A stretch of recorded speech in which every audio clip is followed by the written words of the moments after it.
سلطان صلاح الدین ایوبی نے کمرے میں ٹہلتے ہوئے آہ بھری اور کہا، قوم متحد ہو سکتی ہے اور ہو بھی جاتی ہے۔ قوم کا شیرازہ عمرہ اور حکام بکھیرا کرتے ہیں، یا وہ خود ساختہ قائد جو امیر، وزیر یا حاکم بننا چاہتے ہیں۔ تم نے دیکھ لیا علی، مصر کے لوگوں کی زبان پر ہمارے خلاف کوئی شکایت نہیں۔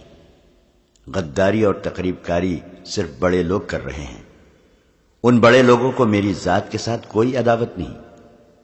میں انہیں اس لیے برا لگتا ہوں کہ میں اس گدی پر بیٹھ گیا ہوں جس کے وہ خواب دیکھ رہے تھے۔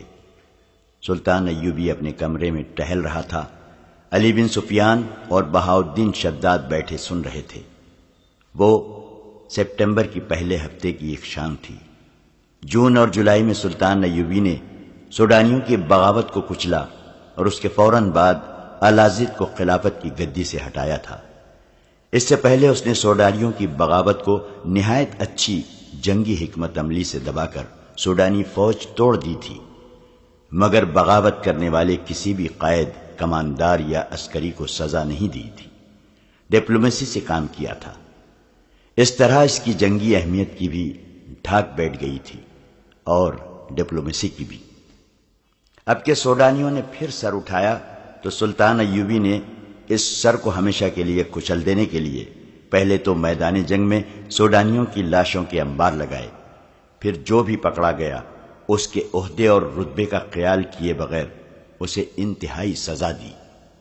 اکثریت تو جلاد کے حوالے کیا اور باقی جو بچے انہیں لمبی قید میں ڈال دیا یا ملک بدر کر کے سوڈان کی طرف نکال دیا۔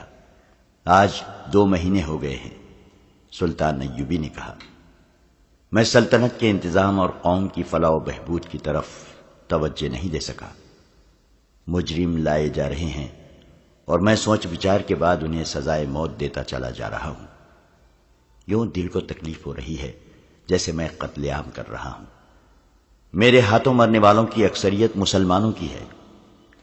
محترم امیر، بہاؤالدین شداد نے کہا، ایک کافر اور ایک مسلمان ایک ہی قسم کا گناہ کرے تو زیادہ سزا مسلمان کو ملنی چاہیے، کیونکہ اس تک اللہ کے سچے دین کی روشنی پہنچی، پھر بھی اس نے گناہ کیا۔ کافر تو عقل کا بھی اندھا ہے، مذہب کا بھی اندھا۔ آپ اس پر غم نہ کریں کہ آپ نے مسلمانوں کو سزا دی ہے۔ وہ غدار تھے، سلطنت اسلامیہ کے باغی تھے۔ انہوں نے اسلام کا نام مٹی میں ملانے کے لیے کافروں سے اتحاد کیا۔ میرا اصل غم یہ ہے شداد، سلطان ایوبی نے کہا، کہ میں حکمران بن کے مصر نہیں آیا۔ اگر مجھے حکومت کرنے کا نشہ ہوتا تو مصر کی موجودہ فضا میرے لیے سازگار تھی۔ جنہیں صرف امارت کی گدی سے پیار ہوتا ہے وہ سازشی ذہن کے حاکموں کو زیادہ پسند کرتے ہیں۔ وہ قوم کو کچھ دیے بغیر لوگوں کو دلکش مگر جھوٹے رنگوں کی تصویریں دکھاتے رہتے ہیں۔ اپنے ذاتی عملے میں شیطانی خصلت کے افراد کو رکھتے ہیں۔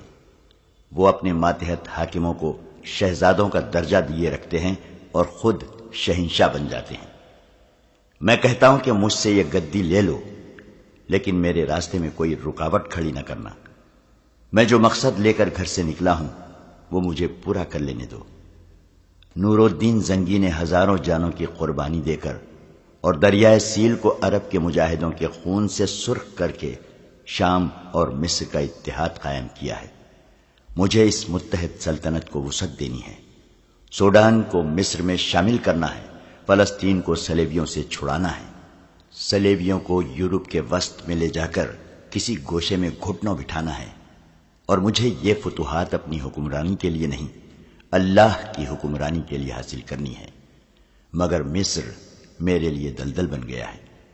وہ کون سا گوشہ ہے جہاں سازش، بغاوت اور غداری نہیں؟ ان تمام سازشوں کے پیچھے صلیبی ہیں۔ علی بن سفیان نے کہا، میں حیران ہوں کہ وہ کس بے دردی سے اپنی جوان لڑکیوں کو بے حیائی کی تربیت دے کر ہمارے خلاف استعمال کر رہے ہیں۔ ان لڑکیوں کی خوبصورتی کا اپنا جادو ہے، ان کا تلسم ان کی زبان میں ہے۔ زبان کا بار تلوار سے گہرا ہوتا ہے۔ سلطان ایوبی نے کہا، وہ عقل جو تمہاری کمزوریوں کو بھانپ سکتی ہے علی، وہ اپنی زبان سے ایسے انداز سے اور ایسے موقع پر اور ایسے الفاظ کہلوائے گی کہ تم اپنی تلوار نیام میں ڈال کر دشمن کے قدموں میں رکھ دو گے۔ صلیبیوں کے پاس دو ہی تو ہتھیار ہیں، الفاظ اور حیوانی جذبے، جسے انسانی جذبے پر غالب کرنے کے لیے وہ اپنی جوان اور خوبصورت لڑکیوں کو استعمال کر رہے ہیں۔ انہوں نے مسلمان امراء اور حکام کے دلوں سے مذہب تک نکال دیا ہے۔ صرف حکام نہیں امیر محترم، علی بن سفیان نے کہا، مصر کے عام لوگوں میں بھی بدکاری عام ہو گئی ہے۔ یہ صلیبیوں کا کمال ہے، دولت مند مسلمانوں کے گھروں میں بھی بے حیائی شروع ہو گئی ہے۔ یہی سب سے بڑا خطرہ ہے۔ سلطان ایوبی نے کہا، میں صلیبیوں کے سارے لشکر کا مقابلہ کر سکتا ہوں اور کیا ہے، مگر میں ڈرتا ہوں کہ صلیبیوں کے اس وار کو نہیں روک سکوں گا، اور جب میری نظریں مستقبل میں جھانکتی ہیں تو میں کانپ اٹھتا ہوں۔ مسلمان برائے نام مسلمان رہ جائیں گے، ان میں بے حیائی صلیبیوں والی ہوگی اور ان کے تہذیب و تمدن پر صلیبی رنگ چڑھا ہوا ہوگا۔ میں مسلمانوں کی کمزوریاں جانتا ہوں، مسلمان اپنے دشمن کو نہیں پہچانتے، اس کے بچھائے ہوئے خوبصورت جال میں پھنس جاتے ہیں۔ میں صلیبیوں کی کمزوریاں جانتا ہوں، وہ بے شک مسلمانوں کے خلاف متحد ہو گئے ہیں، لیکن ان کے اندر سے دل پھٹے ہوئے ہیں۔ فرانسیسی اور جرمن ایک دوسرے کے خلاف ہیں، برطانوی اور اطالوی ایک دوسرے کو پسند نہیں کرتے۔ وہ مسلمانوں کو مشترک دشمن سمجھ کر اکٹھے ہیں، لیکن ان میں عداوت کی حد تک اختلافات ہیں۔ ان کا شاہ اگسٹس دوغلا بادشاہ ہے، باقی بھی ایسے ہی ہیں، مگر انہوں نے مسلمان امراء کو عورت کے حسن اور زر و جواہرات کی چمک دمک سے اندھا کر رکھا ہے۔ اگر مسلمان امراء متحد ہو جائیں تو صلیبی چند دنوں میں بکھر جائیں۔ اب فاطمی خلافت کو ختم کر کے میں نے اپنے دشمنوں میں اضافہ کر لیا ہے۔ فاطمی اپنی گدی کی بحالی کے لیے سوڈانیوں اور صلیبیوں کے ساتھ ساز باز کر رہے ہیں۔ ان کے شاعر کو کل سزائے موت دے دی گئی ہے۔ علی بن سفیان نے کہا، جس کا مجھے بے حد افسوس ہے۔ سلطان ایوبی نے کہا، امارت الیمنی کی شاعری نے میرے دل پر بھی گہرا اثر کیا تھا، مگر اس نے الفاظ اور ترنم کو چنگاریاں بنا کر اسلام کے خرمن کو جلانے کی کوشش کی ہے۔ امارت الیمنی اس دور کا مشہور شاعر تھا۔ اس دور میں اور اس سے پہلے بھی لوگ شاعروں کو پیروں اور پیغمبروں جتنا درجہ دیتے تھے۔ شاعر الفاظ اور ترنم سے فوجوں میں جذبے کی نئی روح پھونک دیا کرتے تھے۔ یہی درجہ اس مسلمان شاعر کو حاصل تھا۔ اس نے لوگوں میں جو مقام پیدا کر رکھا تھا اسے اس نے اس طرح استعمال کرنا شروع کر دیا تھا کہ ایک طرف وہ لوگوں میں جہاد کا جذبہ پختہ کرتا تھا اور ساتھ ہی فاطمی خلافت کی عظمت کی دھاک لوگوں کے دلوں میں بٹھاتا تھا۔ اسے فاطمی خلافت کی اتنی پشت پناہی حاصل تھی کہ اس نے سلطان ایوبی کے خلاف زہر اگلنا شروع کر دیا تھا۔ اس کے آخری اشعار یہ تھے، مجھے فاطمی خلافت کی محبت کا تانا دینے والوں، مجھ پر لعنت بھیجو، میں تمہیں لعنت کے لائق سمجھتا ہوں۔ فاطمی محلات کی ویرانی پر آنسو بہاؤ، ان میں رہنے والوں کو میرا پیغام دو کہ میں نے تمہارے لیے جو زخم کھائے ہیں وہ کبھی مندمل نہ ہوں گے۔ اس کے گھر اچانک چھاپا مارا گیا تھا۔ وہاں سے دستاویزی ثبوت ملا تھا کہ وہ صرف فاطمی خلافت کا ہی بحقہ نہیں بلکہ صلیبیوں کا وظیفہ خوار بھی ہے۔ صلیبی اسے اس مقصد کے لیے وظیفہ دیتے تھے کہ وہ مصریوں کے دلوں پر فاطمی خلافت کو غالب کرے اور سلطان ایوبی کے خلاف نفرت پیدا کرتا رہے۔ اسے سزائے موت دے دی گئی تھی۔ جس قوم کے شاعر بھی دشمن کے وظیفے خوار ہوں اس قوم کے لیے ذلت و رسوائی ہے۔ سلطان ایوبی نے کہا۔ دربان اندر آیا اور کہا کہ معزول خلیفہ العاضد کا قاصد آیا ہے۔ سلطان ایوبی کے ماتھے کی شکن گہرے ہو گئے۔ اس نے کہا، خلافت کے سوا یہ بوڑھا مجھ سے اور کیا مانگ سکتا ہے؟ دربان سے کہا، اسے اندر بھیج دو۔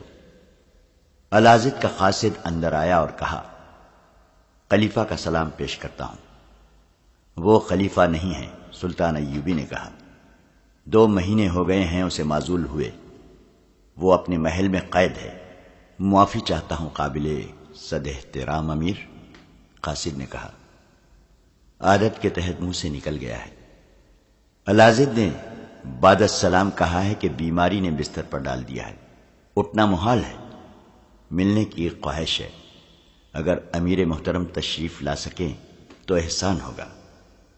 سلطان ایوبی نے بے قراری سے اپنی ران پر ہاتھ مارا اور کہا، وہ مجھے بلا رہا ہے کیونکہ وہ ابھی تک اپنے آپ کو خلیفہ سمجھتا ہے۔ نہیں امیر مصر، قاصد نے کہا، ان کی حالت بہت خراب ہے۔ محل کے طبیب نے خطرے کا اظہار کیا ہے۔ یہ ان کا دیرینہ مرض ہے جو غم اور غصے میں تیز ہو جاتا ہے۔ اب تو وہ اٹھنے سے بھی معذور ہو گئے ہیں۔ قاصد نے ذرا جھجک کر کہا، انہوں نے یہ بھی کہا ہے کہ آپ اکیلے تشریف لائیں، راز کی 2-4 باتیں ہیں جو کسی دوسرے کے سامنے نہیں کی جا سکتی۔ انہیں بعد السلام کہنا کہ صلاح الدین ایوبی راز کی سب باتیں جانتا ہے۔ صلاح الدین ایوبی نے کہا، اب راز کی باتیں خدا سے کہنا، اللہ تمہیں معاف کرے۔ قاصد مایوس ہو کر چلا گیا۔ سلطان ایوبی نے دربان کو بلا کر کہا کہ طبیب کو بلا لاؤ۔ اس نے علی بن سفیان اور بہاؤالدین شداد سے کہا، اس نے مجھے اکیلا آنے کو کہا ہے، کیا اس میں کوئی چال نہیں؟ کیا میرا خدشہ غلط ہے کہ مجھے محل میں بلا کر میرا کام تمام کرنا چاہتا ہے؟ اسے مجھ پر اوچھا وار کرنا چاہیے، اسے حق حاصل ہے۔ آپ نے اچھا کیا نہیں گئے، شداد نے کہا۔ علی بن سفیان نے تائید کی۔ طبیب آ گیا تو سلطان ایوبی نے اس سے کہا، آپ الازد کے پاس چلے جائیں، میں جانتا ہوں وہ بہت مدت سے بیمار ہے، معلوم ہوتا ہے کہ اس کا طبیب مایوس ہو گیا ہے، آپ جا کر دیکھیں اور اس کا علاج کریں۔ یہ بھی ہو سکتا ہے کہ وہ بیمار نہ ہو، اگر ایسا ہے تو مجھے بتائیں۔ سابق خلیفہ الازد کو اسی محل میں رہنے کی اجازت دے دی گئی تھی جو اس کی خلافت کی گدی تھی۔ اس محل کو اس نے جنت بنا رکھا تھا۔ حرم دیس دیس کی خوبصورت عورتوں سے پر رونق تھا، لونڈیوں کا ہجوم الگ تھا، سینکڑوں محافظوں کا دستہ مستعد رہتا تھا، فوجی کماندار حاضری میں کھڑے رہتے تھے۔ سلطان ایوبی کے لائے ہوئے انقلاب نے اس محل کی دنیا ہی بدل ڈالی تھی۔ خلیفہ اب خلیفہ نہیں تھا۔ محل میں عیش و عشرت کا تمام سامان جوں کا تو رہنے دیا گیا۔ فوجی کمانداروں اور محافظ دستے کو وہاں سے ہٹا دیا گیا تھا۔ فوج کا ایک دستہ اب بھی وہاں نظر آتا تھا، مگر یہ الازد کا محافظ نہیں، پہرے دار تھا۔ خلافت کا محل چونکہ سازشوں کا مرکز تھا، اس لیے وہاں اب پہرا لگا دیا گیا تھا۔ الازد اب اپنے محل میں قیدی تھا۔ وہ بوڑھا تھا اور دل کے مرض کا مریض تھا۔ خلافت چھن جانے کا غم، بڑھاپا اور شراب اور عیش و عشرت نے اسے بستر پر ڈال دیا تھا۔ چند دنوں میں وہ لاش کی مانند ہو گیا تھا۔ اس کی تیمار داری کے لیے 2 ادھیڑ عمر عورتیں اور ایک خادم اس کے کمرے میں موجود تھا۔ الازد آنکھ کھولتا، انہیں دیکھتا اور آنکھیں بند کر لیتا تھا۔ محل کا طبیب اسے دوائی پلا گیا تھا۔ 2 جوان لڑکیاں کمرے میں آئیں۔ یہ الازد کے حرم کی رونق تھی۔ ان میں سے ایک نے خلیفہ کا ہاتھ اپنے ہاتھ میں لیا اور اس پر جھک کر صحت کا حال احوال پوچھا۔ دوسری نے الازد کا چہرہ دونوں ہاتھوں میں تھام کر اسے صحت یابی کی دعا دی۔ دونوں لڑکیوں نے ایک دوسرے کی آنکھوں میں دیکھا اور ایک نے کہا، آپ آرام فرمائیں، ہم آپ کو بے آرام نہیں کریں گے۔ دوسری نے کہا، ہم ہر وقت ساتھ والے کمرے میں موجود رہتی ہیں، بلا لیا کریں، اور دونوں کمرے سے نکل گئی۔ الازد نے کراہ کر لمبی آہ بھری اور اپنے پاس کھڑی ادھیڑ عمر کی عورتوں سے کہا، یہ دونوں لڑکیاں میری تیمار داری کے لیے نہیں آئی تھیں، یہ دیکھنے آئی تھیں کہ میں کب مر رہا ہوں۔ میں جانتا ہوں انہوں نے اپنی دوستیاں لگا رکھی ہیں، یہ گدھ ہیں، گدھ میرے مرنے کا انتظار کر رہی ہیں۔ ان کی نظر میرے مال اور دولت پر ہے۔ تم تینوں کے سوا یہاں میرا ہمدرد کون ہے؟ کوئی نہیں، کوئی بھی نہیں ہے۔ فاطمی خلافت کے نعرے لگانے والے کہاں گئے؟ اس نے دل پر ہاتھ رکھ لیا اور کروٹ بدل لی۔ وہ تکلیف میں تھا۔ اتنے میں قاصد کمرے میں آیا اور کہا، امیر مصر نے آنے سے انکار کر دیا ہے۔ اوہ بدنصیب صلاح الدین، الازد نے کراہنے کے لہجے میں کہا، میرے مرنے سے پہلے ایک بار تو آ جاتا۔ صدمے نے اس کی تکلیف میں اضافہ کر دیا۔ اس نے نحیف آواز میں رک رک کر کہا، اب تو میری لونڈیاں بھی میرے بلانے پر نہیں آتی، امیر مصر کیوں آئے گا؟ مجھے میرے گناہوں کی سزا مل رہی ہے، میرے خون کے رشتے بھی ٹوٹ گئے ہیں، ان میں سے بھی کوئی نہیں آیا۔ وہ میرے جنازے پر آئیں گے اور محل میں جو ہاتھ لگا اٹھا کر چلے جائیں گے۔ وہ کچھ دیر کراہتا رہا۔ دونوں تیمار دار عورتیں پریشانی کے عالم میں اس کی باتیں سنتی رہیں۔ ان کے پاس تسلی اور حوصلہ افزائی کے لیے بھی جیسے کوئی الفاظ نہیں رہے تھے۔ ان کے چہروں پر خوف ستاری تھا، جیسے وہ خدا کے اس قہر سے ڈر رہی تھیں جو بادشاہ کو گدا اور امیر کو فقیر بنا دیتا ہے۔ دونوں نے چونک کر دروازے کی طرف دیکھا۔ ایک سفید ریش بزرگ کھڑا تھا۔ وہ ذرا رک کر اندر آیا اور الازد کی نبض پر ہاتھ رکھ کر کہا، السلام علیکم، میں امیر مصر کا طبیب خاص ہوں، انہوں نے مجھے آپ کے علاج کے لیے بھیجا ہے۔ کیا امیر مصر میں اتنی سی بھی مربت نہیں رہی کہ آ کے مجھے دیکھ جاتا؟ الازد نے کہا، میرے بلانے پر بھی نہ آیا، اس کے متعلق میں کچھ نہیں کہہ سکتا۔ طبیب نے کہا، انہوں نے مجھے آپ کے علاج کے لیے بھیجا ہے، لیکن میں یہ کہنے کی جرات ضرور کروں گا کہ اتنے بڑے واقعے کے بعد جس میں باقاعدہ جنگ ہوئی اور ہزاروں جانیں ضائع ہو گئی، امیر مصر شاید یہاں نہیں آئیں گے۔ انہیں آپ کی صحت کی فکر ضرور ہے، اگر ایسا نہ ہوتا تو وہ مجھے آپ کے علاج کا حکم نہ دیتے۔ اس حالت میں آپ ایسی کوئی بات ذہن میں نہ لائیں جو آپ کے دل کو تکلیف دیتی ہے، ورنہ علاج نہیں ہو سکے گا۔ میرا علاج ہو چکا، الازد نے کہا۔ میرا ایک پیغام غور سے سن لو، صلاح الدین ایوبی کو لفظ بلفظ پہنچا دینا۔ میری نفس سے ہاتھ ہٹا لو، میں اب دنیا کی حکمت اور تمہاری دواؤں سے بے نیاز ہو چکا ہوں۔ سنو طبیب، صلاح الدین ایوبی سے کہنا کہ میں تمہارا دشمن نہ تھا، میں تمہارے دشمنوں کے جال میں آ گیا تھا۔ یہ بدقسمتی میری ہے یا صلاح الدین کی کہ میں اپنے گناہوں کا اعتراف اس وقت کر رہا ہوں جب میں ایک گھڑی کا مہمان ہوں۔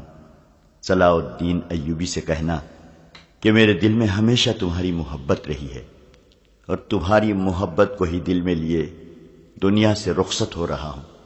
میرا جرم یہ ہے کہ میں نے زر و جواہرات اور حکمرانی کی محبت بھی اپنے دل میں پیدا کر لی جو اسلام کے احترام پر غالب آ گئی۔ آج سب نشے اتر گئے ہیں۔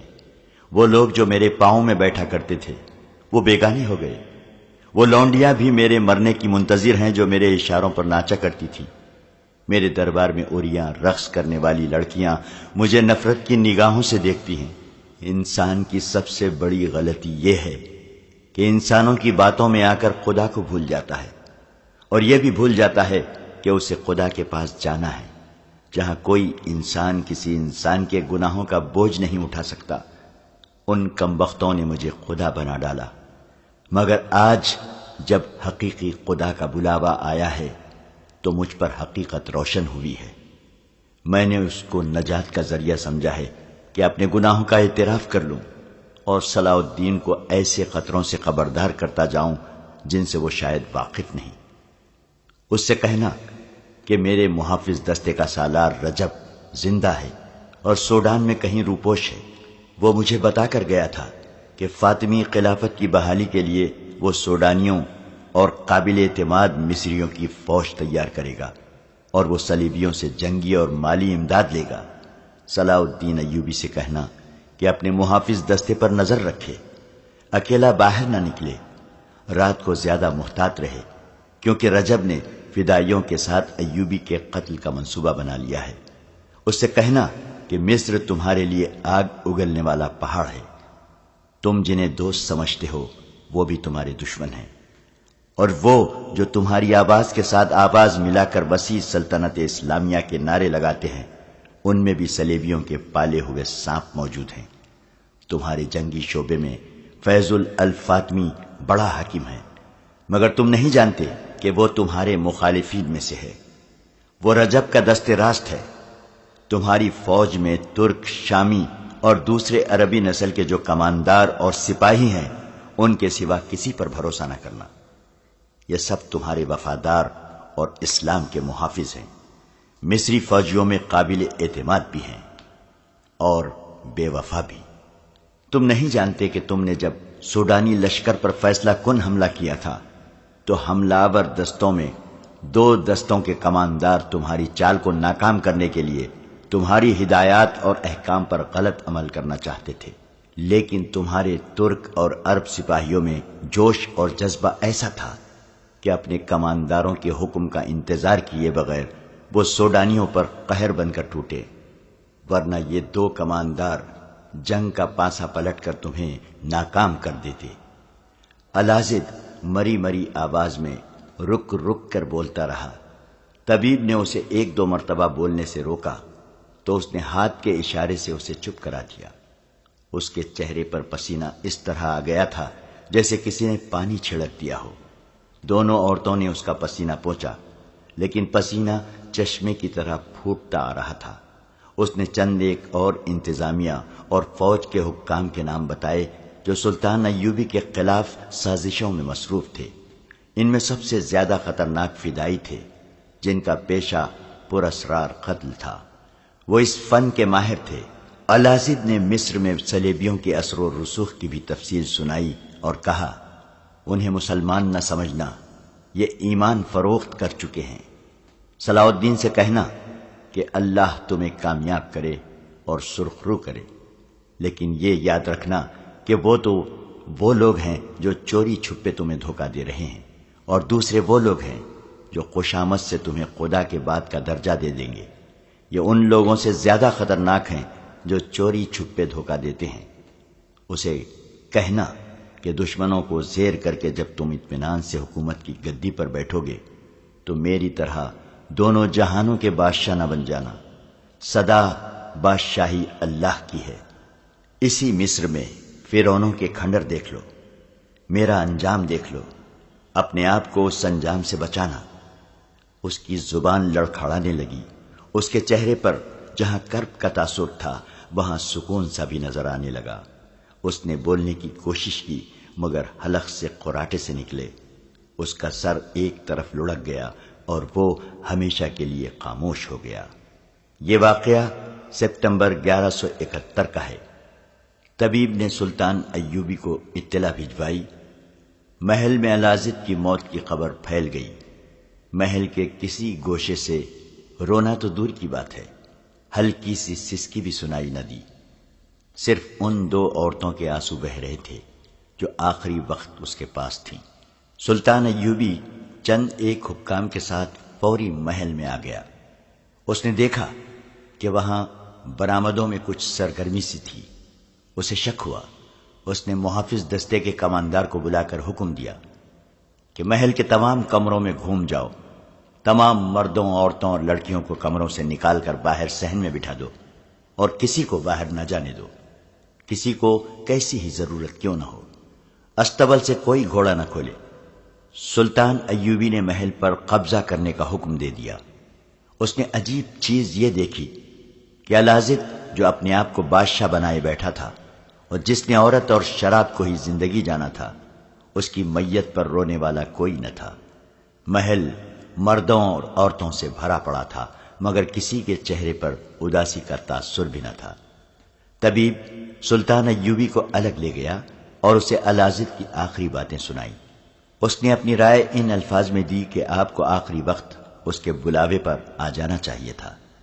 سلطان ایوبی نے اسے بتایا کہ وہ اس خدشے کے پیش نظر نہیں آیا کہ اس شخص کا کچھ بھروسہ نہ تھا، اور دوسری وجہ یہ تھی کہ اسے ایمان فروشوں سے نفرت تھی۔ مگر اب طبیب کی زبانی الازد کا آخری پیغام سن کر سلطان ایوبی کو سخت پچھتاوا ہونے لگا۔ وہ بہت بے چین ہو گیا اور اس نے کہا، اگر میں آ جاتا تو اس کے منہ سے کچھ اور راز کی باتیں نکلوا لیتا، وہ کوئی راز سینے میں نہ لے گیا ہو۔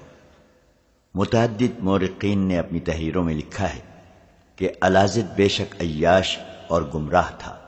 اس نے سلطان ایوبی کے خلاف سازشوں کی پشت پناہی بھی کی، لیکن اس کے دل میں سلطان ایوبی کی محبت بہت تھی۔ دو مورخین نے یہ بھی لکھا ہے کہ اگر سلطان ایوبی الازد کے بلاوے پر چلا جاتا تو الازد اسے اور بھی بہت سی باتیں بتاتا۔ بہرحال تاریخ ثابت کرتی ہے کہ الازد کے بلاوے میں کوئی فریب نہ تھا۔ اس نے اپنی روح کی نجات کے لیے اور سلطان ایوبی کی محبت کے لیے گناہوں کی بخشش مانگنے کا یہ طریقہ اختیار کیا تھا۔ بہت مدت تک سلطان ایوبی تعسف میں رہا کہ وہ آخری وقت الازد کی باتیں نہ سن سکا۔ بعد میں ان تمام افراد کے خلاف الزامات صحیح ثابت ہوئے تھے جن کی الازد نے نشاندہی کی تھی۔ سلطان ایوبی نے ان تمام افراد کے نام علی بن سفیان کو دے کر حکم دیا کہ ان سب کے ساتھ اپنے جاسوس اور سراغ رساں لگا دو، لیکن کسی کو مکمل شہادت اور ثبوت کے بغیر گرفتار نہ کرنا۔ ایسے طریقے اختیار کرو کہ وہ عین موقع پر پکڑے جائیں، کہیں ایسا نہ ہو کہ کسی کے ساتھ بے انصافی ہو جائے۔ یہ احکام دے کر اس نے تحجیز و تکفین کے انتظامات کرائے۔ اسی شام الازد عام قبرستان میں دفن کر دیا گیا، جہاں تھوڑے ہی عرصے بعد قبر کا نام و نشان مٹ گیا۔ سلطان ایوبی نے محل کی تلاشی لی، وہاں سے اس قدر سونا، جواہرات اور بیش قیمت تحائف نکلے کہ سلطان ایوبی حیران رہ گیا۔ اس نے حرم کی تمام عورتوں اور جوان لڑکیوں کو علی بن سفیان کے حوالے کر دیا اور حکم دیا کہ معلوم کرو کون کہاں کی رہنے والی ہے۔ ان میں سے جو اپنے گھروں کو جانا چاہتی ہیں انہیں اپنی نگرانی میں گھروں تک پہنچا دو، اور ان میں جو غیر مسلم اور فرنگی ہیں ان کے متعلق پوری طرح چھان بین کر کے معلوم کرو کہ وہ کہاں سے آئی تھیں اور ان میں مشتبہ کون کون سی ہیں۔ مشتبہ کو آزاد نہ کیا جائے بلکہ اس سے معلومات حاصل کی جائیں۔ سلطان ایوبی نے محل سے برآمد ہونے والا مال و دولت ان تعلیمی اداروں، مدرسوں اور ہسپتالوں میں تقسیم کر دیا جو اس نے مصر میں کھولے تھے۔ الازد نے مرنے سے پہلے اپنے محافظ دستے کے سالار رجب کے متعلق بتایا تھا کہ وہ سوڈان میں روپوش ہے، جہاں وہ سلطان ایوبی کے خلاف فوج تیار کر رہا ہے اور وہ صلیبیوں سے بھی مدد لے گا۔ علی بن سفیان نے 6 ایسے جانباز منتخب کیے جو لڑاکا جاسوس تھے۔ ان کا کماندار رجب کو پہچانتا تھا۔ انہیں تاجروں کے بھیس میں سوڈان روانہ کر دیا گیا۔ انہیں یہ حکم دیا گیا تھا کہ ممکن ہو سکے تو اسے زندہ پکڑ لائیں ورنہ وہیں قتل کر دیں۔ جس وقت یہ پارٹی سوڈان کو روانہ ہوئی اس وقت رجب سوڈان میں نہیں بلکہ فلسطین کے ایک مشہور اور مضبوط قلعے شوبک میں تھا۔ فلسطین پر صلیبیوں کا قبضہ تھا۔ انہوں نے اس خطے کو اڈا بنا لیا تھا۔ مسلمانوں پر انہوں نے عرصہ حیات تنگ کر رکھا تھا۔ مسلمان وہاں سے کنبہ در کنبہ بھاگ رہے تھے۔ وہاں کسی مسلمان کی عزت محفوظ نہیں تھی۔ صلیبی ڈاکوؤں کی صورت بھی اختیار کرتے جا رہے تھے۔ وہ مسلمانوں کے قافلوں کو لوٹ کر فلسطین میں آ جاتے تھے۔ یہی وجہ تھی کہ سلطان ایوبی سب سے پہلے فلسطین کو تحت نحس کرنا چاہتا تھا تاکہ مسلمانوں کی جان و مال اور آبرو کو محفوظ کیا جا سکے۔ اس سے بھی بڑی وجہ یہ تھی کہ قبلہ اول پر بھی صلیبی قابض تھے، مگر مسلمان امراء کا یہ عالم تھا کہ وہ صلیبیوں کے ساتھ دوستی کرتے پھرتے تھے۔ رجب بھی ایک مسلمان فوجی سربراہ تھا۔ وہ سلطان کے خلاف مدد حاصل کرنے کے لیے صلیبیوں کے پاس پہنچ گیا تھا۔ اس کے اعزاز میں قلعے میں رقص کی محفل گرم کی گئی تھی۔ رجب نے یہ دیکھنے کی ضرورت ہی محسوس نہ کی کہ برہنہ ناچ ناچنے والیوں میں زیادہ تعداد مسلمان لڑکیوں کی تھی جنہیں صلیبیوں نے کمسینی میں اغوا کر لیا اور رقص کی تربیت دی تھی۔ اپنی قوم کی بیٹیوں کو وہ کافروں کے قبضے میں ناشتا دیکھتا رہا اور ان کے ہاتھوں شراب پیتا رہا۔ اس کے ساتھ 2 مسلمان کماندار بھی تھے۔ رات بھر وہ شراب اور رقص میں بدمست رہے اور صبح صلیبیوں کے ساتھ بات چیت کے لیے بیٹھے۔ اس اجلاس میں صلیبیوں کے مشہور بادشاہ گائلو زینان اور کونارڈ موجود تھے۔ ان کے علاوہ چند ایک صلیبی فوج کے کمانڈر بھی تھے۔ رات کو جب رجب انہیں بتا چکا تھا کہ سلطان ایوبی نے سوڈانیوں کے حبشی قبیلے کے معبود کو مسمار کر کے ان کے پروہت کو ہلاک کر دیا ہے، اس پر سوڈانیوں نے حملہ کیا جسے صلاح الدین نے پسپا کیا اور اس نے خلیفہ لازد کی خلافت ختم کر کے خلیفت عباسیہ کا اعلان کر دیا ہے، مگر مصر میں کوئی خلیفہ نہیں رہے گا۔ رجب نے انہیں بتایا کہ اس کا مطلب یہ ہے کہ سلطان ایوبی مصر کا خود مختار حکمران بننا چاہتا ہے۔ رجب نے صلیبیوں کو اس اجلاس میں بتایا کہ وہ ان سے جنگی اور مالی مدد لینے آیا ہے اور وہ سوڈان جا کر فوج تیار کر لے گا۔ مصر میں بدنظمی اور ابتری پھیلانے کے لیے بھی اس نے صلیبیوں سے مدد مانگی۔ فوری طور پر دو پہلو سامنے آتے ہیں جن پر ہمیں توجہ مرکوز کرنی چاہیے۔ کونارڈ نے کہا، جس حبشی قبیلے کے مذہب میں صلاح الدین نے ظالمانہ دخل اندازی کی ہے اسے انتقام کے لیے بھڑکایا جائے۔ اس کے ساتھ سارے سوڈان میں جتنے بھی عقیدے اور مذہب ہیں ان کے پیروکاروں کو صلاح الدین کے خلاف یہ کہہ کر مسلح کیا جائے کہ یہ مسلمان بادشاہ لوگوں کی عبادت گاہیں اور ان کے دیوتاؤں کے بت توڑتا پھر رہا ہے۔ بیشتر اس کے کہ وہ کسی اور عقیدے پر حملہ آور ہو اسے مصر میں ہی ختم کر دیا جائے۔ اس طرح لوگوں کے مذہبی جذبات مشتعل کر کے انہیں مصر پر حملے کے لیے آسانی سے تیار کیا جا سکتا ہے۔ ہم مصر کے مسلمانوں تک کو سلطان ایوبی کے خلاف کھڑا کر سکتے ہیں۔ ایک صلیبی کمانڈر نے کہا، اگر محترم رجب برا نہ مانے تو میں انہی کے فائدے کی بات کہہ دوں۔ مسلمان میں مذہبی جنون پیدا کر کے مسلمان کو مسلمان کے ہاتھوں مروا دینا کوئی مشکل نہیں۔ جس طرح ہمارے مذہب میں بعض پادریوں نے اپنے آپ کو گرجوں کا حاکم بنا کر اپنا وجود انسان اور خدا کے درمیان کھڑا کر دیا ہے، بالکل اسی طرح اسلام میں بھی بعض اماموں نے مسجدوں پر قبضہ کر کے اپنے آپ کو خدا کا ایجنٹ بنا لیا ہے۔ ہمارے پاس دولت ہے جس کے زور پر ہم مسلمان مولوی تیار کر کے مصر کی مسجدوں میں بٹھا سکتے ہیں۔ ہمارے پاس ایسے عیسائی بھی موجود ہیں جو اسلام اور قرآن سے بڑی اچھی طرح واقف ہیں، انہیں ہم مسلمان اماموں کے روپ میں استعمال کریں گے۔ صلاح الدین کے خلاف کسی مسجد میں کوئی بات کہنے کی ضرورت نہیں۔ ان مولویوں کی زبان سے ہم مسلمانوں میں ایسی توہم پرستی پیدا کریں گے کہ ان کے دلوں میں صلاح الدین کی وہ عظمت مٹ جائے گی جو اس نے پیدا کر رکھی ہے۔ یہ مہم فوراً شروع کر دینی چاہیے۔ رجب نے کہا، سلطان ایوبی نے مصر میں مدرسے کھول جہاں بچوں اور نوجوانوں کو مذہب کے صحیح رخ سے روشناس کرایا جا رہا ہے۔ اس سے پہلے وہاں کوئی ایسا مدرسہ نہیں تھا۔ لوگ مسجدوں میں خطبے سنتے تھے جن میں خلیفہ کی مدح سرائی زیادہ ہوتی تھی۔ صلاح الدین نے خطبوں سے خلیفہ کا ذکر ختم کرا دیا ہے۔ اگر لوگوں میں علم کی روشنی اور ذہنی بیداری پیدا ہو گئی تو ہمارا کام مشکل ہو جائے گا۔ آپ جانتے ہیں کہ حکومت کے استحکام کے لیے لوگوں کو ذہنی طور پر پسماندہ اور جسمانی طور پر محتاج رکھنا ضروری ہے۔ محترم رجب، ایک صلیبی کمانڈر نے مسکرا کر بولا، آپ کو اپنے ملک کے متعلق بھی علم نہیں کہ وہاں در پردہ کیا ہو رہا ہے۔ ہم نے یہ مہم اسی روز شروع کر دی تھی جس روز صلاح الدین ایوبی نے ہمیں بحر روم میں شکست دی تھی۔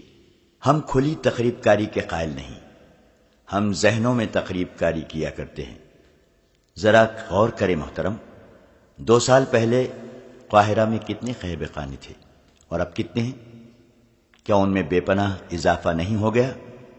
کیا دولت مند مسلمان گھرانوں میں لڑکوں اور لڑکیوں میں قابل اعتراض معشقے شروع نہیں ہو گئے؟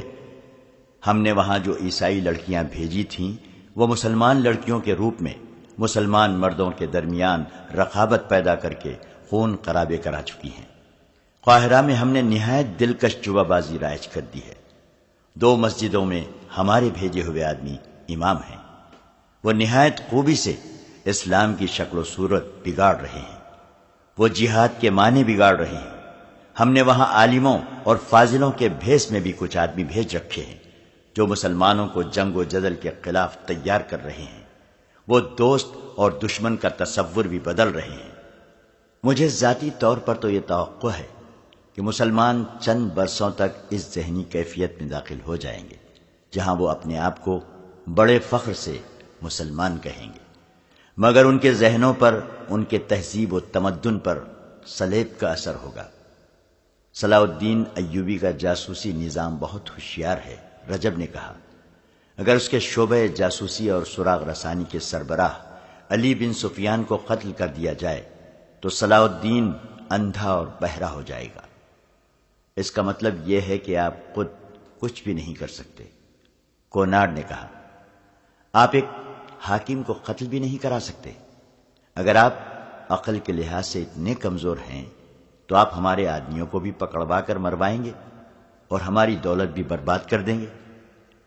یہ کام میں خود کراؤں گا، رجب نے کہا۔ میں نے فدائیوں سے بات کر لی ہے، وہ تو صلاح الدین ایوبی کے قتل کے لیے بھی تیار ہیں۔ آپ سوڈان کی طرف سے مصر کی سرحد پر بدامنی پیدا کرتے رہیں، کوناڈ نے کہا۔ ملک کے اندر ہم ذہنی اور دیگر اقسام کی تقریب کاری کرتے رہیں گے۔ ادھر عرب میں کئی ایک مسلمان عمرہ ہمارے قبضے میں آ گئے ہیں، ان میں سے بعض کو ہم نے اس قدر بے بس کر دیا ہے کہ ان سے ہم جزیہ وصول کرتے ہیں۔ ہم چھوٹے چھوٹے حملے کر کے ان کی تھوڑی تھوڑی زمین پر قبضہ کرتے چلے جا رہے ہیں۔ آپ سوڈان کی طرف سے یہی چال چلیں۔ مسلمانوں میں صرف 2 شخص رہ گئے ہیں، نور الدین زنگی اور صلاح الدین ایوبی۔ ان کے قتل ہوتے ہی اسلامی دنیا کا سورج غروب ہو جائے گا، بشرطے کہ آپ لوگ ثابت قدم رہیں۔ یہ کہنے کی ضرورت نہیں کہ مصر آپ کا ہوگا۔ اس قسم کی بنیادی گفت و شین کے بعد بہت دیر تک ان میں طریقہ کار اور لائحہ عمل پر بحث ہوتی رہی۔ آخر کار رجب کو 3 بڑی ہی دلکش اور بے حد چالاک لڑکیاں اور سونے کے 1000 سکے دیے گئے۔ اسے قاہرہ کے 2 آدمیوں کے پتے دیے گئے۔ ان میں سے کسی ایک تک ان لڑکیوں کو خفیہ طریقے سے پہنچانا تھا۔ ان 2 آدمیوں میں سے ایک سلطان ایوبی کے جنگی شعبے کا ایک حاکم فیض الفاطمی تھا۔ رجب کو یہ نہیں بتایا گیا کہ لڑکیوں کو کس طرح استعمال کیا جائے، اسے اتنا ہی بتایا گیا کہ فیض الفاطمی کے ساتھ ان کا رابطہ ہے، وہ لڑکیوں کا استعمال جانتا ہے اور لڑکیوں کو بھی معلوم ہے کہ انہیں کیا کرنا ہے۔ یہ تینوں عرب اور مصر کی زبان روانی سے بول سکتی ہیں۔ اسی روز تینوں لڑکیاں اور 10 محافظ رجب کے ساتھ کر کے اسے روانہ کر دیا گیا۔ اسے سب سے پہلے سوڈان کے اسی پہاڑی خطے میں جانا تھا جہاں لڑکی کی قربانی دی جاتی تھی اور جہاں سلطان ایوبی کے جابازوں نے ارارا کو حبشیوں سے چھڑا کر پروہت کو ہلاک کیا اور فرعونوں کے وقتوں کی عمارتیں تباہ کی تھیں۔ رجب نے سوڈانیوں کی شکست اور الازد کے خلافت سے معزولی کے بعد بھاگ کر اسی جگہ پناہ لی اور اسی جگہ کو اپنا اڈا بنا لیا تھا۔ اس نے اپنے گرد حبشیوں کا وہ قبیلہ جمع کر لیا تھا جس کے پروہت کو سلطان ایوبی نے ہلاک کرایا تھا۔ یہ لوگ ابھی تک اس جگہ کو دیوتاؤں کا مسکن کہتے تھے اور پہاڑیوں کے اندر نہیں جاتے تھے۔ اندر صرف 4 بوڑھے حبشی جاتے تھے۔ ان میں ایک اس قبیلے کا مذہبی پیشوا تھا۔ اس نے اپنے آپ کو مرے ہوئے پروہت کا جانشین بنا لیا تھا۔ اس نے 3 آدمی اپنے محافظوں کے طور پر منتخب کر لیے تھے جو اس کے ساتھ پہاڑیوں کے اندر جاتے تھے۔ رجب نے اسی چھوٹے سے خطے کے ایک اور ڈھکے چھپے گوشے کو اپنا گھر بنا لیا تھا۔ فرار ہو کر وہ وہاں گیا اور پھر مصر میں مقیم کسی صلیبی ایجنٹ کے ساتھ فلسطین چلا گیا تھا۔ حبشیوں کا یہ قبیلہ جو انگوک کہلاتا تھا خوف زدہ تھا۔ ایک تو ان کے دیوتا کی قربانی پوری نہ ہوئی، دوسرے ان کا پروہت مارا گیا، تیسرے ان کے دیوتا کا بت اور مسکن ہی تباہ کر دیا گیا، اور چوتھی مصیبت یہ نازل ہوئی کہ قبیلے کے سینکڑوں جوان دیوتا کی توہین کا انتقام لینے گئے تو انہیں شکست ہوئی اور زیادہ تر مارے گئے۔ اس قبیلے کے گھر گھر میں ماتم ہو رہا تھا۔ ان میں سے بعض لوگ یہ بھی سوچنے لگے تھے کہ جس نے ان کے دیوتا کا بت توڑا ہے وہ کوئی بہت بڑا دیوتا ہوگا۔ مرے ہوئے پروہت کے جانشین نے جب اپنے قبیلے کا یہ حال دیکھا تو اس نے پہلے تو یہ کہا کہ دیوتا کے مگرمچھ بھوکے ہیں، ان کے پیٹ بھرو۔ حبشیوں نے کئی ایک بکریاں مگرمچھوں کے لیے بھیج دیں۔ ایک نے تو اونٹ پروہت کے حوالے کر دیا۔ یہ جانور کئی دنوں تک مگرمچھوں کی جھیل میں پھینکتے جاتے رہے مگر قبیلے سے خوف کم نہ ہوا۔ ایک رات نئے پروہت نے قبیلے کو پہاڑی جگہ سے باہر جمع کیا اور بتایا کہ اس نے دیوتاؤں تک رسائی حاصل کی ہے۔ دیوتاؤں نے یہ اشارہ دیا ہے کہ چونکہ وقت پر لڑکی کی قربانی نہیں ہوئی، اس لیے قبیلے پر یہ مصیبت نازل ہوئی ہے۔ دیوتاؤں نے کہا کہ اب بیک وقت 2 لڑکیوں کی قربانی دی جائے تو مصیبت ٹل سکتی ہے، ورنہ دیوتا سارے قبیلے کو چین نہیں لینے دیں گے۔ پروہت نے یہ بھی کہا کہ لڑکیاں انگوک کی نہ ہوں اور سوڈان کی بھی نہ ہوں، ان کا سفید فام ہونا ضروری ہے۔ اتنا سننا تھا کہ قبیلے کے بہت سے دلیر اور نڈر آدمی اٹھ کھڑے ہوئے۔ انہوں نے کہا کہ وہ مصر سے 2 فرنگی یا مسلمان لڑکیاں اٹھا لائیں گے۔ ادھر سے رجب فلسطین سے 3 سلیبی لڑکیاں 10 محافظوں کے ساتھ لا رہا تھا۔ اس کا سفر بہت لمبا تھا اور یہ سفر خطرناک بھی تھا۔ وہ سلطان ایوبی کی فوج کا بھگوڑا اور باغی سالار تھا۔ اسے معلوم تھا کہ سرحد کے ساتھ ساتھ سلطان ایوبی نے گشتی پہرے کا انتظام کر رکھا ہے، اس لیے وہ اپنے قافلے کو دور کا چکر کاٹ کر لا رہا تھا۔ اس کے قافلے میں 3 اونٹ تھے جن پر پانی، خوراک اور سلیبیوں کا دیا ہوا بہت سارا سامان لدا ہوا تھا۔ باقی سب گھوڑوں پر سوار تھے۔ کئی دنوں کی مسافت کے بعد وہ دیوتاؤں کے پہاڑی مسکن میں پہنچ گئے۔ سب سے پہلے وہ پروہت سے ملا۔ پروہت نے اس کے ساتھ 3 سفید فام حسین لڑکیاں دیکھیں تو اس کی آنکھیں چمک اٹھی۔ یہ لڑکیاں قربانی کے لیے موزوں تھیں۔ اس نے رجب سے لڑکیوں کے متعلق پوچھا تو رجب نے اسے بتایا کہ وہ انہیں خاص مقصد کے لیے اپنے ساتھ لایا ہے۔ رجب لڑکیوں کو پہاڑیوں کے اندر ایک ایسی جگہ لے گیا جو سرسبز اور خوشنما تھی اور 3 اطراف سے پہاڑیوں میں گھری ہوئی تھی۔ وہاں رجب نے خیمے گاڑ دیے تھے۔ لڑکیوں کو چوری چھپے موقع محل دیکھ کر قاہرہ میں ان 2 آدمیوں کے حوالے کرنا تھا جن کے اتے پتے اسے سلیبیوں نے دیے تھے۔ لڑکیوں کے آرام و آسائش کا پورا انتظام تھا۔ رجب نے وہاں شراب کا بھی انتظام کر رکھا تھا۔ رات اس نے سفر سے کامیاب لوٹنے کی خوشی میں جشن منایا۔ سلیبی محافظوں کو بھی شراب پلائی، لڑکیوں نے بھی پی۔ آدھی رات کے بعد جب محافظ اور اس کے اپنے چند ایک ساتھی جو پہلے ہی وہاں موجود تھے سو گئے تو رجب ایک لڑکی کو بازو سے پکڑ کر اپنے خیمے میں لے جانے لگا۔ لڑکی اس کی نیت بھانپ گئی۔ اس نے اس سے کہا، میں طوائف نہیں ہوں، میں یہاں سلیب کا فرض پورا کرنے آئی ہوں۔ میں آپ کے ساتھ شراب پی سکتی ہوں مگر بدی قبول نہیں کروں گی۔ رجب نے اسے ہنستے ہوئے اپنے خیمے کی طرف گھسیٹا تو لڑکی نے اپنا بازو چھڑا لیا۔ رجب نے دست درازی کی تو لڑکی دوڑ کر اپنی ساتھی لڑکیوں کے پاس چلی گئی۔ وہ دونوں بھی باہر آ گئیں۔ انہوں نے رجب کو سمجھانے کی کوشش کی، وہ انہیں غلط نہ سمجھے۔ رجب کو غصہ آ گیا۔ اس نے کہا، میں جانتا ہوں تم کتنی پاک باز ہو، بے حیائی تمہارا پیشہ ہے۔ اس پیشے کا استعمال ہم وہاں کرتی ہیں جہاں اپنے فرض کے لیے ضروری ہوتا ہے۔ لڑکی نے کہا، ہم عیاشی کی خاطر عیاشی نہیں کیا کرتی۔ رجب ان کی کوئی بات سمجھنا نہیں چاہتا تھا۔ آخر لڑکیوں نے اس سے، ہمارے ساتھ 10 محافظ ہیں، وہ ہماری حفاظت کے لیے ساتھ آئے ہیں، انہیں کل واپس جانا ہے۔ اگر ہم نے ان کی ضرورت محسوس کی تو ہم انہیں یہاں روک سکتی ہیں یا خود یہاں سے جا سکتی ہیں۔ رجب چپ ہو گیا مگر اس کے تیور بتا رہے تھے کہ وہ لڑکیوں کو بخشے گا نہیں۔ وہ رات گزر گئی۔ دوسرے دن رجب نے فلسطین سے 7 لائے ہوئے محافظوں کو رخصت کر دیا۔ دن گزر گیا۔ شام کے وقت رجب لڑکیوں کے ساتھ بیٹھا ادھر ادھر کی باتیں کر رہا تھا کہ پروہت اپنے 4 حبشیوں کے ساتھ آ گیا۔ اس نے سوڈانی زبان میں رجب سے کہا، ہمارے دیوتا ہم سے ناراض ہیں، انہوں نے 2 فرنگی یا مسلمان لڑکیوں کی قربانی مانگی ہے۔ یہ لڑکیاں قربانی کے لیے موزوں ہیں، ان میں سے 2 لڑکیاں ہمارے حوالے کر دو۔ رجب چکرا گیا۔ اس نے جواب دیا، یہ لڑکیاں قربانی کے لیے نہیں ہیں، ان سے ہمیں بہت کام لینا ہے اور انہی کے ہاتھوں ہمیں تمہارے دیوتاؤں کے دشمن کو مروانا ہے۔ تم جھوٹ بولتے ہو، پروہت نے کہا، تم ان لڑکیوں کو یہاں تفریح کے لیے لائے ہو، ہم ان میں سے 2 لڑکیوں کو قربان کریں گے۔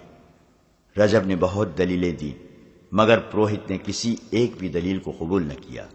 اس کے دماغ پر دیوتا سوار تھے۔ اس نے اٹھ کر 2 لڑکیوں کے سروں پر باری باری ہاتھ رکھے اور کہا، یہ دونوں دیوتا کے لیے ہیں، انگوک کی نجات ان 2 لڑکیوں کے ہاتھ میں ہے۔ یہ کہہ کر وہ چلا گیا۔ رک کر پھر رجب سے کہا، لڑکیوں کو ساتھ لے جا کر بھاگنے کی کوشش نہ کرنا، تم جانتے ہو کہ ہم تمہیں فوراً ڈھونڈ لیں گے۔ لڑکیاں سوڈان کی زبان نہیں سمجھ سکتی تھیں۔ حبشی پروہت نے ان کے سروں پر ہاتھ رکھا۔ رجب کو پریشان دیکھا تو انہوں نے رجب سے پوچھا کہ یہ حبشی کیا کہہ رہا تھا۔ رجب نے انہیں صاف صاف بتا دیا کہ وہ انہیں قربانی کے لیے مانگتا ہے۔ لڑکیوں کے پوچھنے پر اس نے بتایا کہ وہ تمہارے سر کاٹ کر خشک ہونے کے لیے رکھ دیں گے اور جسم جھیل میں پھینک دیں گے جہاں مگرمچھ جسموں کو کھا جائیں گے۔ لڑکیوں کے رنگ فخ ہو گئے۔ انہوں نے رجب سے پوچھا کہ اس نے انہیں بچانے کے لیے کیا سوچا ہے۔ رجب نے جواب دیا، میں نے اسے سمجھانے کے لیے ساری دلیلیں دے ڈالی ہیں مگر اس نے ایک بھی نہیں سنی۔ میں ان لوگوں کے رحم و کرم پر ہوں، میں تو انہیں اپنے ساتھ ملانا چاہتا ہوں۔ یہ میری فوج میں شامل ہونے کے لیے تیار ہیں لیکن اپنے عقیدے کے اتنے پکے ہیں کہ پہلے دیوتاؤں کو خوش کریں گے پھر میری بات سنیں گے۔ رجب کی باتوں اور اندازے سے لڑکیوں کو شک ہو گیا کہ وہ انہیں بچا نہیں سکے گا یا انہیں خوش کرنے کے لیے بچانے کی کوشش نہیں کرے گا۔ انہوں نے گزشتہ رات رجب کی نیت کی ایک جھلک دیکھ بھی لی تھی، اس سے وہ اس سے مایوس ہو گئی تھی۔ رجب نے انہیں رسمی طور پر بھی تسلی نہ دی کہ وہ انہیں بچا لے گا۔ لڑکیاں خیمے میں چلی گئیں۔ انہوں نے صورتحال پر غور کیا اور اس نتیجے پر پہنچی کہ وہ یہاں رجب کی عیاشی کا ذریعہ بننے یا حبشیوں کے دیوتا کی بھینٹ چڑھنے کے لیے نہیں آئی ہیں۔ وہ بے مقصد موت نہیں مرنا چاہتی تھیں۔ انہوں نے وہاں سے فرار کا ارادہ کیا۔ فرار ہو کر فلسطین تک خیریت سے پہنچنا آسان کام نہ تھا مگر کوئی چارہ کار بھی نہ تھا۔ یہ لڑکیاں صرف خوبصورت اور دلکش ہی نہیں تھیں، گھوڑ سواری اور سپاہ گیری کی بھی انہیں تربیت دی گئی تھی تاکہ ضرورت پڑے تو اپنا بچاؤ خود کر سکے۔ انہوں نے فیصلہ کر لیا کہ وہ یہاں سے بھاگ کر فلسطین چلی جائیں گی۔ وہ رات خیریت سے گزر گئی۔ دوسرے دن لڑکیوں نے اچھی طرح دیکھا کہ رات کو گھوڑے کہاں بندھے ہوئے تھے اور وہاں سے نکلنے کا راستہ کون سا ہے۔ حبشی پروہت دن کے وقت بھی آیا اور رجب کے ساتھ باتیں کر کے چلا گیا۔ لڑکیوں نے اس سے پوچھا کہ وہ کیا کہہ گیا ہے۔ رجب نے انہیں بتایا کہ وہ کل رات تمہیں یہاں سے لے جائیں گے۔ وہ مجھے دھمکی دے گیا ہے کہ میں نے انہیں روکنے کی کوشش کی تو وہ مجھے قتل کر کے مگرمچھوں کی جھیل میں پھینک دیں گے۔ لڑکیوں نے اسے یہ نہیں بتایا کہ وہ فرار کا فیصلہ کر چکی ہیں کیونکہ انہیں رجب کی نیت پر شک ہو گیا تھا۔ وہ غیر معمولی طور پر ذہین لڑکیاں تھیں۔ انہوں نے رجب کے ساتھ ایسی باتیں کی اور ایسی باتیں اس کے منہ سے کہلوائیں جن سے پتہ چلتا تھا جیسے وہ انہیں بچانے کی بجائے حبشیوں کو خوش کرنا چاہتا ہے تاکہ وہ اسے وہیں چھپائے رکھیں اور اسے سلطان ایوبی کے خلاف فوج تیار کرنے میں مدد دیں۔ لڑکیوں کو یہ شک بھی ہوا کہ رجب انہیں ایسی قیمت کے عوض بچانے کی کوشش کرے گا جو وہ اسے نہیں دینا چاہتی تھیں۔ سارا دن اسی شش و پنج میں گزر گیا۔ رجب کو شک نہ ہوا کہ لڑکیاں بھاگ جائیں گی۔ اسے اس وقت بھی شک نہ ہوا جب لڑکیوں نے اس سے کہا کہ ایسے جہنم نما صحرا میں ایسا سرسبز خطہ قدرت کا عجوبہ ہے، آؤ ذرا اس کی سیر کرا دو۔ رجب انہیں گھمانے پھرانے لگا۔ آگے وہ بھیانک جھیل آ گئی جس کے کنارے پر 5 مگرمچھ بیٹھے تھے۔ جھیل کا پانی غلیظ اور بدبودار تھا۔ ایک لڑکی نے کہا کہ یوں معلوم ہوتا ہے جیسے پہاڑی کے اندر چشمہ ہے۔ سب نے جب پہاڑی کے اندر دیکھا تو ایک لڑکی کی چیخ نکل گئی۔ پانی پہاڑی کے اندر ایک وسیع غار بنا کر چلا گیا تھا۔ رجب نے کہا، یہ ہیں وہ مگرمچھ جو یہاں کے مجرموں کو اور قربان کی ہوئی لڑکیوں کے جسموں کو کھاتے ہیں۔ ایسا ہولناک منظر دیکھ کر لڑکیوں کے دلوں میں فرار کا ارادہ اور زیادہ پختہ ہو گیا۔ انہوں نے سیر کے بہانے فرار کا راستہ اچھی طرح دیکھ لیا اور ایسی نرم زمین دیکھ لی جس پر گھوڑوں کی قدموں کی آواز پیدا نہ ہو۔ ان کی سیر کی خواہش کے پیچھے یہی مقصد تھا۔ ادھر حبشی پروہت قریبی بستی میں بیٹھا قبیلے کو یہ خوشخبری سنا رہا تھا کہ قربانی کے لیے لڑکیاں مل گئی ہیں اور قربانی آج سے چوتھی رات دی جائے گی جو پورے چاند کی رات ہوگی۔ اور اس نے کہا کہ قربانی دیوتاؤں کے مسکن اور معبود کے کھنڈروں پر دی جائے گی۔ اس کے بعد ہم یہ معبود خود تیار کریں گے، اور جب یہ معبود تیار ہو جائے گا تو ہم اس قوم سے انتقام لیں گے جنہوں نے ہمارے دیوتا کی توہین کی ہے۔ نصف شب کا عمل تھا۔ رجب اور اس کے ساتھیوں کو لڑکیوں نے اپنے خصوصی فن کا مظاہرہ کرتے ہوئے اتنی شراب پلا دی تھی کہ ان کی بیداری کا قطرہ ہی ختم ہو گیا تھا۔ وہ بے ہوش پڑے تھے۔ لڑکیوں نے سفر کے لیے سامان باندھ لیا، 3 گھوڑوں پر زینے کسی سوار ہوئی اور اس نرم زمین پر گھوڑوں کو ڈال دیا جو انہوں نے دن کے وقت دیکھی تھی۔ اس خطے کے ایک حصے میں 4 حبشی موجود تھے، لیکن وہ سوئے ہوئے تھے اور دور تھے۔ انہیں معلوم تھا کہ یہاں سے کوئی بھاگنے کی جرت نہیں کر سکتا۔ اگر بھاگے گا تو صحرا اسے راستے میں ہی ختم کر دے گا۔ مگر لڑکیاں اس سرسبز، خوشنما اور ہولناک قید خانے سے نکل گئیں، اور وہ اسی راستے سے فلسطین جانا چاہتی تھیں جس راستے سے رجب انہیں لایا تھا۔ وہ تھی تو غیر معمولی طور پر ذہین، اور انہیں عسکری تربیت بھی دی گئی تھی، مگر انہیں یہ علم نہیں تھا کہ صحرا میں اس قدر فریب چھپے ہوئے ہیں جو دانش مندوں کو بھی عقل کا اندھا کر دیا کرتے ہیں۔ اتنے طویل صحرائی سفر پر لوگ قافلوں کی صورت میں نکلا کرتے تھے، اور ان کے پاس صحرا کی ہر آفت کا مقابلہ کرنے کا اہتمام ہوتا تھا۔ رات کے وقت تو صحرا سرد تھا۔ تینوں لڑکیوں نے اس جگہ سے کچھ دور تک گھوڑوں کو آہستہ آہستہ چلایا، پھر ایڑ لگا دی۔ گھوڑے سر پر دوڑنے لگے۔ بہت دور جا کر انہوں نے گھوڑوں کی رفتار کم کر دی۔ باقی رات گھوڑے اسی رفتار پر چلتے رہے۔ صبح طلوع ہوئی، اور جب سورج اوپر آیا تو لڑکیوں کے ارد گرد ریت کے گول گول ٹیلے تھے، اور ان سے آگے ریتیلی مٹی کی اونچی اونچی پہاڑیاں کھڑی تھیں۔ کوئی راستہ نہ تھا۔ انہوں نے سورج سے اپنی سمت کا اندازہ کیا اور ٹیلوں کی بھول بھلیوں میں داخل ہو گئی۔ گھوڑے پیاسے تھے۔ ہر گھوڑے پر پانی کا ایک ایک چھوٹا مشکیزہ تھا جو ایک دن کے لیے بھی کافی نہیں تھا۔ گھوڑوں کو کہاں سے پانی پلایا جاتا؟ لڑکیاں کسی نخلستان کی تلاش میں چلتی چلی گئیں۔ سورج اوپر اٹھتا گیا اور صحرا کو دوزخ بناتا گیا۔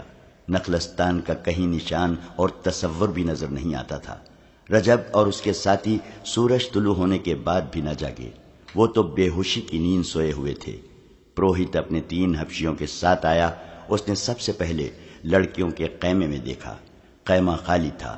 اس نے رجب کو جگایا اور کہا، دونوں لڑکیاں میرے حوالے کر دو۔ رجب ہڑبڑا کر اٹھا اور پروہت کو قائل کرنے کی کوشش کرنے لگا۔ وہ ان لڑکیوں کو ضائع نہ کرے۔ اس نے اسے تفصیل سے بتایا کہ ان لڑکیوں سے کیا کام لینا ہے، مگر پروہت نے اس کی ایک بھی بات نہ مانی۔ رجب نے اپنے ساتھیوں کو جگانا چاہا تو حبشیوں نے اسے پکڑ لیا۔ پروہت نے پوچھا، لڑکیاں کہاں ہیں؟ رجب نے وہیں سے لڑکیوں کو پکارا تو اسے کوئی جواب نہ ملا۔ خیمے میں جا کر دیکھا، انہیں ادھر ادھر دیکھا، وہ کہیں نظر نہ آئیں۔ اچانک نظر زینوں پر پڑی۔ 3 زینے غائب تھیں۔ گھوڑے دیکھے تو 3 گھوڑے غائب تھے۔ رجب نے پروہت سے کہا، وہ تمہارے ڈر سے بھاگ گئی ہیں۔ تم نے بڑے کام کی لڑکیوں کو بھگا دیا ہے۔ انہیں تم نے بھگایا ہے، پروہت نے کہا، اور اپنے 3 حبشیوں سے رجب کے متعلق کہا، اسے لے جا کر باندھ دو، اور اس نے انگوک کے دیوتا کو پھر ناراض کر دیا ہے۔ اچھے سواروں کو بلاؤ اور لڑکیوں کا پیچھا کرو، وہ دور نہیں جا سکتی۔ رجب کے احتجاج اور منت و سماجت کو نظر انداز کرتے ہوئے حبشی اسے اپنے ساتھ لے گئے اور ایک درخت کے ساتھ اسے اس طرح باندھ دیا کہ اس کے ہاتھ پیٹھ پیچھے بندھے ہوئے تھے۔ اس کے سوئے ہوئے ساتھیوں کے ہتھیار اٹھا لیے گئے۔ پھر انہیں جگا کر دھمکی دی گئی کہ وہ یہاں سے ہلے تو قتل ہو جائیں گے۔ تھوڑی دیر بعد 6 گھوڑ سوار اور شتر سوار آ گئے۔ انہیں لڑکیوں کے تعاقب میں روانہ کر دیا گیا۔ ریت پر 3 گھوڑوں کے قدموں کے نشان صاف تھے۔ اسی سمت کو یہ حبشی سوار انتہائی رفتار سے روانہ ہو گئے۔ لڑکیوں کو پکڑنا آسان نہیں تھا، کیونکہ فرار اور تعاقب میں 8-10 گھنٹوں کا فرق تھا۔ حبشی سواروں کو یہ سہولت تھی کہ وہ صحرا کے بھیدی تھے اور مرد تھے۔ سختیاں جھیل سکتے تھے۔ آگے جا کر انہیں یہ مشکل پیش آئی کہ ہوا چل رہی تھی جس نے ریت اڑا اڑا کر گھوڑے کے کھرے غائب کر دیے تھے، پھر بھی وہ اندازے پر چلتے گئے۔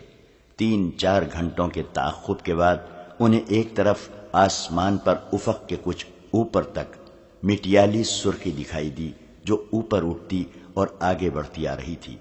سواروں نے گھبرا کر ایک دوسرے کی طرف دیکھا، گھوڑوں اور اونٹوں کو پیچھے کی طرف موڑ کر سرپٹ دوڑا دیا۔ یہ صحرا کی وہ آندھی آ رہی تھی جو بڑے بڑے ٹیلوں کو ریت کے ذروں میں بدل کر اڑا لے جاتی ہے۔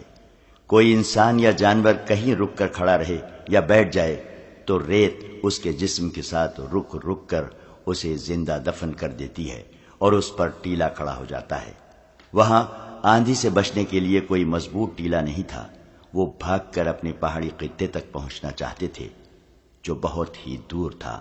وہاں تک آندھی پہنچ گئی تھی۔ اس خطے کے درخت دوہرے ہو کر چیخ رہے تھے۔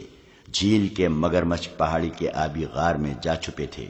پروہت ایک جگہ زمین پر گھٹنے ٹیکے ہوئے ہاتھ ہوا میں بلند کرتا اور زور زور سے زمین پر مارتا تھا۔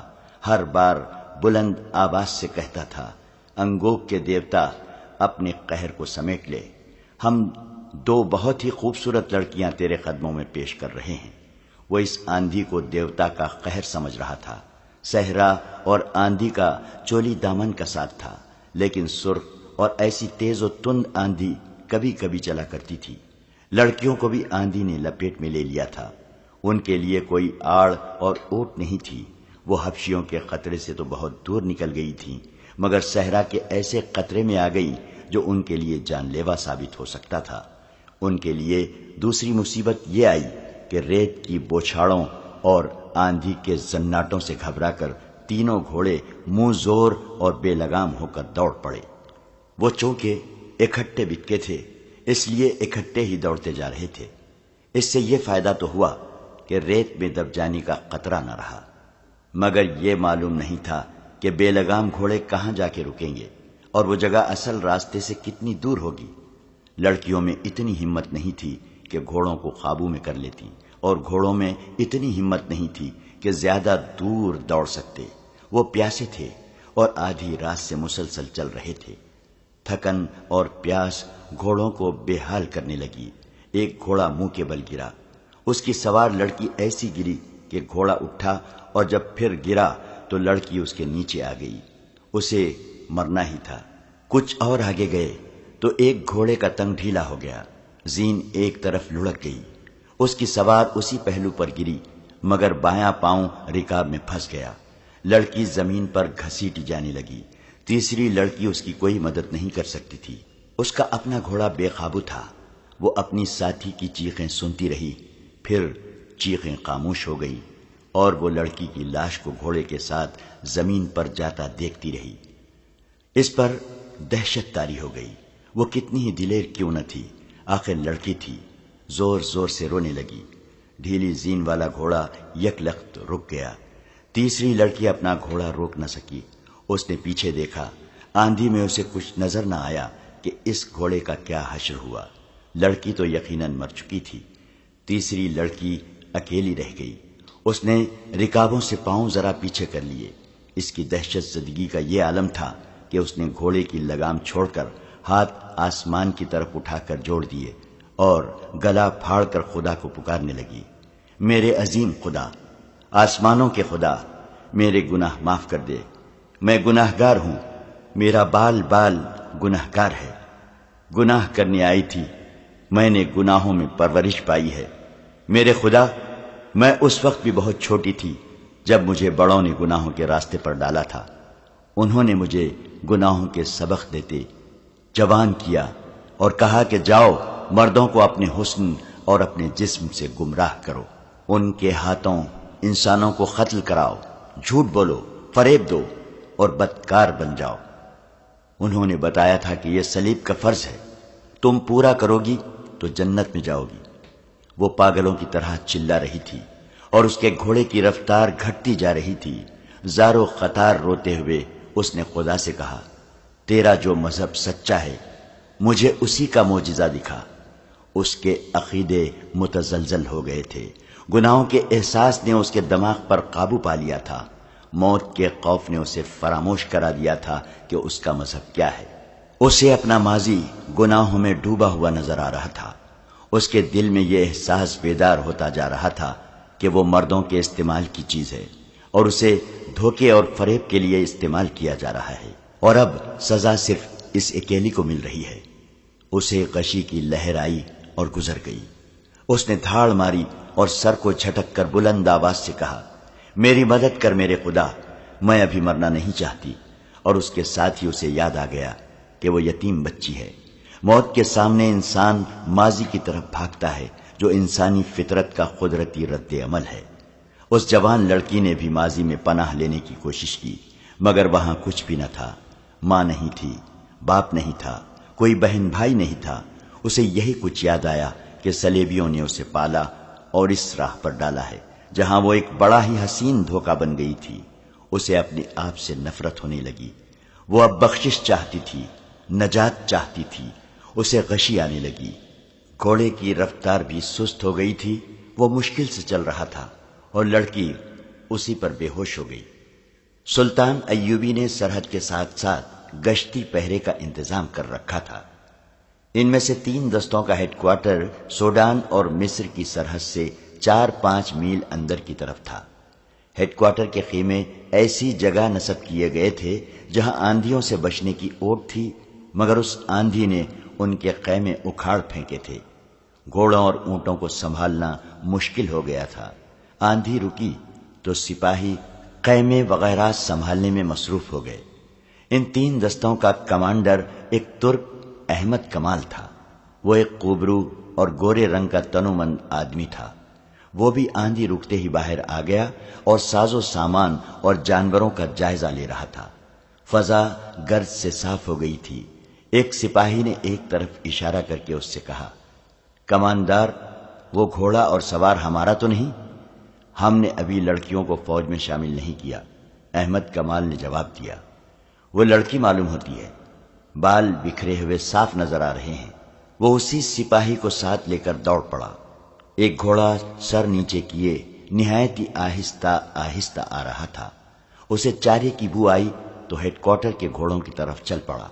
گھوڑے پر ایک لڑکی اس طرح سوار تھی کہ اس کے بازو گھوڑے کی گردن کے ادھر ادھر تھے، اور لڑکی آگے کو اس طرح جھکی ہوئی تھی کہ اس کا سر گھوڑے کی گردن سے ذرا پیچھے تھا۔ لڑکی کے بال بکھر کر آگے آ گئے تھے۔ احمد کمال کے پہنچنے تک گھوڑا وہاں بندھے ہوئے گھوڑوں کے پاس جا کر ان کا چارہ کھانے لگا تھا۔ احمد کمال نے لڑکی کے پاؤں رکابوں سے نکالے اور اسے گھوڑے سے اتار کر بازوؤں پر اٹھا لیا۔ سپاہی سے کہا، زندہ ہے، فرنگی معلوم ہوتی ہے، اس کے گھوڑے کو پانی پلاؤ۔ وہ لڑکی کو اپنے خیمے میں لے گیا۔ لڑکی کے بال ریس سے اٹے ہوئے تھے۔ احمد کمال نے اس کے منہ پر پانی کے چھینٹے مارے، پھر منہ میں پانی کے قطرے ٹپکانے لگا۔ لڑکی نے آنکھیں کھول دی۔ 2-4 لمحے احمد کمال کو حیرت سے دیکھتی رہی اور اچانک اٹھ کر بیٹھ گئی۔ احمد کمال کا رنگ گورا دیکھ کر اس نے انگریزی میں پوچھا، میں فلسطین میں ہوں؟ احمد کمال نے سر ہلا کر اسے سمجھانا چاہا کہ میں یہ زبان نہیں سمجھتا۔ لڑکی نے عربی زبان میں پوچھا، تم کون ہو؟ میں کہاں ہوں؟ میں اسلامی فوج کا معمولی سا کماندار ہوں، احمد کمال نے جواب دیا۔ اور تم مصر میں ہو؟ لڑکی کی آنکھیں ابل پڑی اور وہ اس قدر گھبرائی جیسے پھر بے ہوش ہو جائے گی۔ احمد کمال نے کہا، ڈرو نہیں، سنبھالو اپنے آپ کو۔ اس نے اس کے سر پر شفقت سے ہاتھ پھیرا اور کہا، میں جان گیا ہوں کہ تم فرنگی ہو، میری مہمان ہو، ڈرنے کی کوئی وجہ نہیں۔ اس نے ایک سپاہی کو بلایا اور لڑکی کے لیے پانی اور کھانا منگوایا۔ لڑکی نے لپک کر پانی کا پیالہ اٹھا لیا اور منہ سے لگا کر بے صبری سے پینے لگی۔ احمد کمال نے پیالہ اس کے ہونٹوں سے ہٹا کر کہا، آہستہ، پہلے کھانا کھا لو، پانی بعد میں پینا۔ لڑکی نے گوشت کا ایک ٹکڑا اٹھا لیا، پھر وہ کھانا کھاتی رہی اور پانی پیتی رہی۔ اس کے چہرے پر رونق واپس آ گئی۔ احمد کمال نے ایک خیمہ الگ لگوا رکھا تھا جو اس کا غسل خانہ تھا۔ وہاں پانی کی کمی نہیں تھی۔ خیمہ گاہ ایک نخلستان کے قریب تھی۔ احمد کمال نے کھانے کے بعد لڑکی کو غسل والے خیمے میں داخل کر کے پردے باندھ دیے۔ لڑکی نے غسل تو کر لیا، لیکن وہ بہت ہی خوفزدہ تھی، کیونکہ وہ اپنے دشمن کی پناہ میں آ گئی تھی، جہاں اسے اچھے سلوک کی توقع نہیں تھی۔ اس کے ذہن میں بچپن سے یہ ڈالا جاتا رہا تھا کہ مسلمان وحشی ہوتے ہیں اور عورت کے لیے وہ درندے ہیں۔ اس خوف کے ساتھ اس پر حبشیوں کا، مگرمچھوں کا اور صحرائی آندھی کا خوف طاری تھا۔ اپنے ساتھ کی دونوں لڑکیوں کی موت، اور وہ بھی ایسی بھیانک موت، اس کے رونگٹے کھڑے کر رہی تھی۔ اس نے غسل کرتے ہی بڑی شدت سے محسوس کیا تھا کہ وہ اپنے ناپاک وجود کو دھونے کی کوشش کر رہی ہے، جسے دنیا کا پانی پاک نہیں کر سکتا۔